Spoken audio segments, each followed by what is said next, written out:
Experiencing a layoff from an organization that maybe you've been at for a long time or even a short window of time can be an incredibly emotional and hard to process moment, especially for those of us who are neurodivergent. Having been almost 1 year into a pretty hard layoff for myself, today I'm hearing from a lot of friends of mine, former colleagues, who have also experienced that pain, frustration, and emotional difficulty. Trying to help a lot of people process this information, it made me realize I should probably sit down and record some of my thoughts.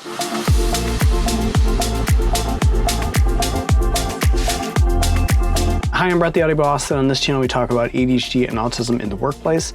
I have a formal diagnosis of ADHD and autism, and I also have 12 years of leadership training and experience at the senior management level. Now, when I lost that job that I was at for 12 years, it was hard, and I knew it was coming to some degree. It was one of those things that you keep hearing rumors, and you're at a certain level as a senior leader that you can kind of see the writing on the wall. But even when it hits, even when it comes, even when you know it's going to happen, it's still kind of a shock. And I knew the night before it was going to happen. I knew it was going to go down. I knew how these calls went, but it still was really hard to process. So I've learned a lot in the time that I've had since about 10 months ago when it happened. And I just kind of want to share some thinking in the hope that it can help somebody who's experiencing some of this too. So first and foremost, let me just address the elephant in the room. It's not your fault.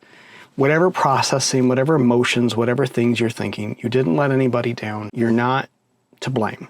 If an organization has made the decision to reorganize or cut back or cut funds or invest elsewhere, those are, as frustrating as it sounds, business decisions that are outside of anything you were doing or anything that you were working on. And you don't want to take that personally because it's not a reflection of how hard you worked or how good of an employee you were or how good you were at your job or the skills that you had. A lot of times these decisions are made because they need to cut funds, and in some cases, it's obvious how they make those decisions, and in other cases, it's a mystery. I've sat in the room when some of those conversations are being had, and sometimes there's a rhyme or reason, other times there's not. Sometimes it's just simply somebody looking in an Excel sheet, picking a bunch of names, looking at a dollar sign and going, we don't need those people anymore, or that person's job is duplicated with that person's job, we don't need two of those. And that's not a reflection of you. They don't even really think about your name. They don't really think about what you do. And that's the other thing. They don't really think about how the work you leave behind is going to impact the people that are not being laid off. It's critically important to process this. It's critically important to stop, accept, grieve, and go through the process of this. I personally struggle with feeling those hard emotions. I struggle with that. And grieving something like this, especially if you've been at this career for a really long time. I was somebody who's been at my career for 12 years at the time that happened to me. I rose up, I built a huge team. A lot of my team was impacted that day. It's really important to take the time to stop and grieve and go through whatever feelings that you need to go through. If it's anger, sadness, happiness, but whatever it is. And the thing about grieving, it's not gonna happen in just one day. Grieving is still grieving, even though it's a job loss, even though it's not, something more serious than a job loss, like the death of a family member or a loved one. Grieving is still grieving. And the thing about grieving, it's not a straight line. Grieving is going to happen in its own way, in a wibbly wobbly process. There may be days where you think you're doing okay, and suddenly you're going to get emotional again, and you're going to ruminate over the whole thing because you need to go through all of those feelings, all of those emotions. And that gets me to the next one. Take that time to rest, to recover, to process, to feel. As cliche as it sounds, you don't need to do anything in the first day or two. Some people may feel that they need to absolutely do something right away. If you have been given a severance package and you have a little bit of time, even if it's just a small window of time, take a day or two to just process and think and feel and recover. Now, if you weren't given a severance package, and I'm sorry if that's the case, it can still be helpful to at least take a few hours or at least a day to process and to think and to sort of take a deep breath. Because here's the critical thing.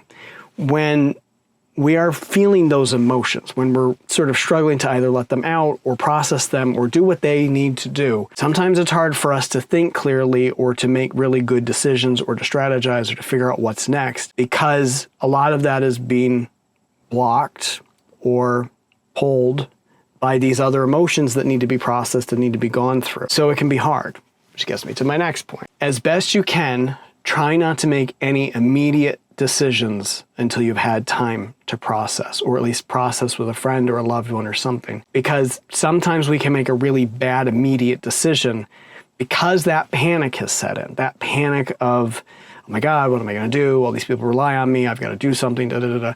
And that's normal, and that's perfectly normal, and it happens, and I did it. I made a very quick decision in that moment that 10 months on, I probably shouldn't have made, and pretty quickly realized that was a bad decision for me and had to rectify that. But it was okay because I still learned something from that bad decision. But in particular, if you have a severance, it's okay to take a few days and to figure out what to do next, let the processing happen, and then dive in. And that gets me to this point. When it is time to dive in, it can be really overwhelming, especially if you were in an organization for a really long time and you're not sure where to start and you don't know how to begin. There are lots of great places that are going to teach you how to do resumes. There are going to be a lot of people that want to sell you something. There are going to be a lot of people that want to sell you templates or do this or do that. The most important thing is if you have a job description or you know what your job was, just take a moment. Don't go for any resume templates. Don't go chasing any particular projects or plans or gurus or anything like that. This will help you process with the feelings and the grief and everything else.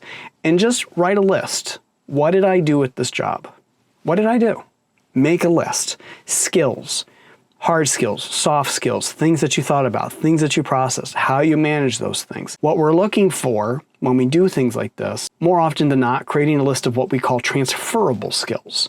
Because maybe you do want to stay in the same industry. Maybe you want to switch industries. Maybe you need to take these skills and communicate them to a different industry, and that communication can be hard. But if you can sit down and just sort of do a brain dump or verbal process or record a note and then make a transcript of it, whatever that is, make a list of all those things that you did.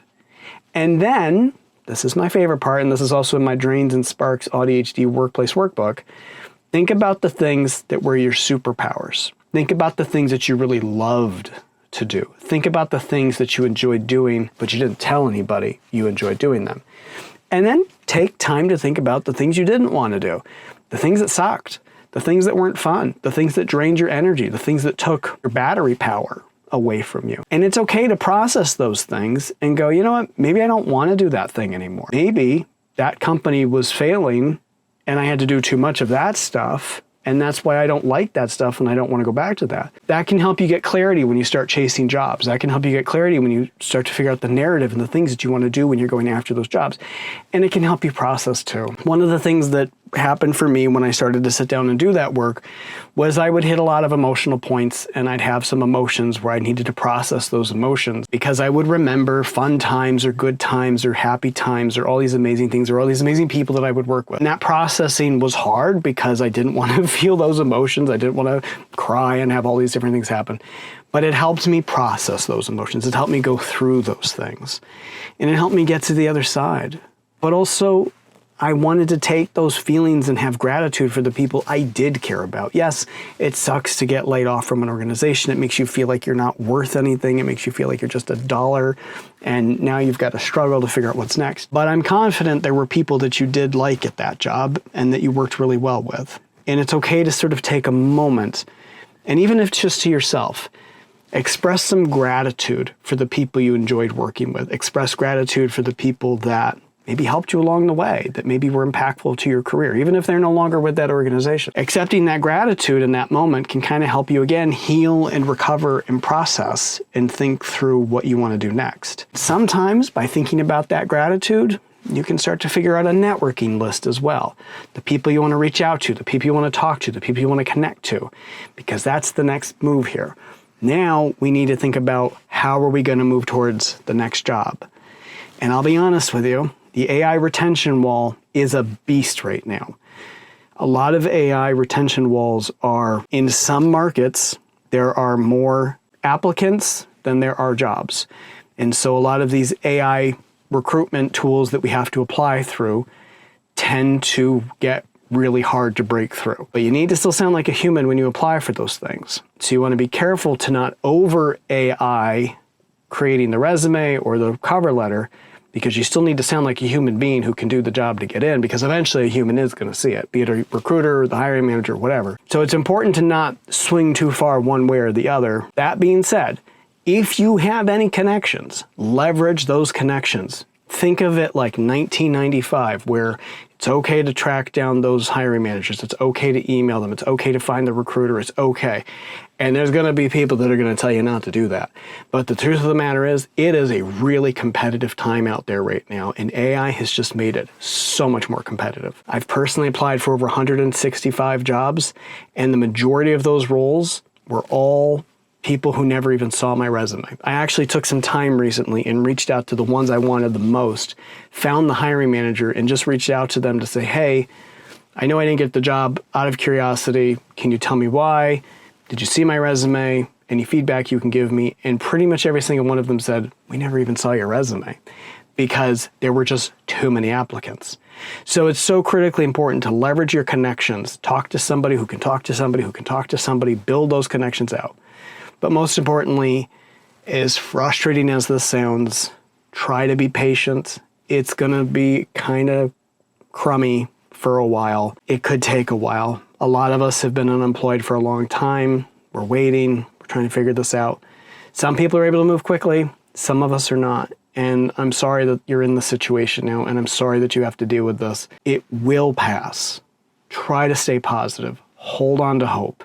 Connect to some of the other people like you who have been laid off, because I'm telling you, talking to my colleagues who were also laid off when I got laid off helps me so much, so that I don't feel alone and I don't feel like I'm the only one out here fighting this battle. It can be cathartic to have those moments, and it can help me continue to process things. And here's the thing, it also might sometimes open up other ideas, other doors, other opportunities in comparing notes sometimes. Don't shy away from it. But just don't beat yourself up over this, because if they made the decision for financial reasons, that has nothing to do with you. You're not letting anybody down. The people that know you, the people that trust you, the people that rely on you, they know you will figure this out with them. There's going to be somebody who cares. There's going to be somebody who's wanting to support you. And it's just a matter of figuring out what those services are. And definitely lean into services. There are a lot of free tools and free services out there that can help. And just be careful of anybody who's asking you to pay too much money for a resume template, for resources, for whatever. Headhunters, you shouldn't have to pay for. They get paid when the organization gets paid after they hire you. You shouldn't have to pay for that. But look at all the alternative options out there. Don't just stick with Indeed and LinkedIn. Those tend to sort of be the land of repetitive job postings for algorithms. Look at all the other options that are out there. Look for recruiters who are posting things. Look for, people like my friend Leora and their team who do neurodivergent job coaching, where they will point to different resources and hiring groups. But there's groups out there that are going to be doing that. Look for LinkedIn groups. Look for networking groups that you can use online where you can connect with other people. And I'm pretty sure if you connect with other colleagues who have been through this or who have moved on previously, they'll be able to tell you more about that too. Good luck. Hang in there. Hold on to the faith. Try to stay positive as best you can, and just go one day at a time, and don't push yourself too hard.